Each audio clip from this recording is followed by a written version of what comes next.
রাসূল বলেন কোন মানুষ যদি ঘুমাবার সময় আবার পড়ে 33 বার সুবহানাল্লাহ, 33 বার আলহামদুলিল্লাহ, 34 বার আল্লাহু আকবার, আল্লাহর নবী বলেন ঘুমাবার সময় যদি কেউ আবার পড়লো সে 100 বার, মিজানে উঠে যাবে 1000 বার, রব্বে কারীম পুরস্কার দিবেন, দাখালাল জান্নাহ, সোজা জান্নাতে চলে যাবে।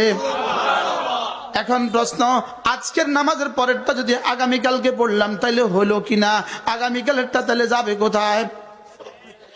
এই জন্য এটা একবার যদি একদিন যদি ছুটে যায় জীবনে আর কখনো এর কাজা আর কাফারা সম্ভব না।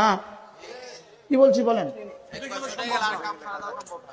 এক ওয়াজের কারণে যদি আজকেরটা ছুটে যায় জীবনে আর কখনো ফিরে আসবে না। জীবনে আর কখনো কি? দুটো ইবাদতের মধ্যে কোনো কাজা নাই।